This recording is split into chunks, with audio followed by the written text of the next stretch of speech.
दादा काय सांगणार की आज महाराष्ट्र बंदची हाक दिली होती, किती टक्के प्रतिसाद मिळाला काय वाटतं? देशामध्ये नीटचा पेपर लीक झाला, अनेक पोरांचे आयुष्य उद्ध्वस्त झाले। ही बाब पूर्ण देशासाठी अत्यंत अपमानाची बाब होती। याबद्दल आदरणीय सोनम वांगचुक आणि अभिजित दिपके यांनी दिल्ली जंतर मंतर येथे विद्यार्थ्यांच्या न्यायासाठी आंदोलन उभं केलं।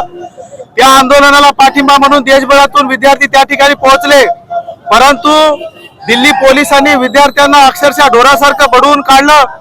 खिळे असलेल्या काठ्यांनी त्यांना मारहाण केली, त्यामध्ये आमची एक भगिनी वारली व असंख्य पोरापोरींना त्या ठिकाणी अमानुषपणे मारहाण करण्यात आली।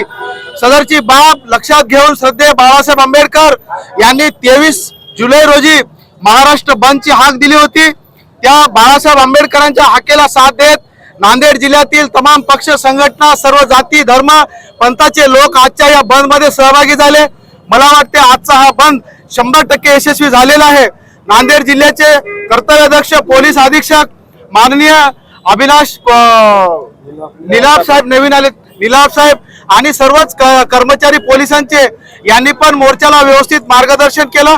कुठलाही गलत प्रकार आजच्या या मोर्चामध्ये घडला नाही। आम्ही आमच्या मागण्या संविधानिक मार्गाने मांडलेल्या आहेत आणि आजचा मोर्चा पूर्णपणे यशस्वी झालेला आहे।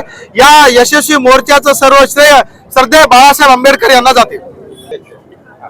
आज आपण पाहत आहात नांदेड जिल्ह्यामध्ये, शहरामध्ये मोठ्या प्रमाणामध्ये व्यापारी महासंघ, सर्व नागरिक यांनी आजच्या या बंदला पूर्णपणे पाठिंबा दिला आणि आमच्या काँग्रेस पक्षाच्या वतीने ताकदीनिशी या आंदोलनामध्ये उतरलो आणि सर्वांनी आज आपण पाहिले की पूर्ण भारतामध्ये कशा पद्धतीचं वातावरण आहे। विद्यार्थ्यांवर अमानुष लाठीचार्ज झाला, मुलीवर अत्याचार झाला, एक आपली भगिनी गुजरली आणि अशा प्रकारचं पूर्ण भारतभरामध्ये मोदीच्या विरोधामध्ये जी लाट पसरलेली आहे, नाराजीची लाट पसरलेली आहे, लोकांमध्ये भीतीचं वातावरण निर्माण झालेलं आहे आणि अशा ज्या प्रसंगामध्ये आदरणीय बाळासाहेब आंबेडकर यांनी काल महाराष्ट्र बंदची हाक दिली आणि सर्व पक्षांनी त्यांना पाठिंबा देऊन आज आम्ही आमच्या काँग्रेस पक्षाच्या वतीने सुद्धा आम्ही पाठिंबा दिला आणि आंदोलनामध्ये आम्ही सहभागी झालो, बंदमध्ये आम्ही सहभागी झालो।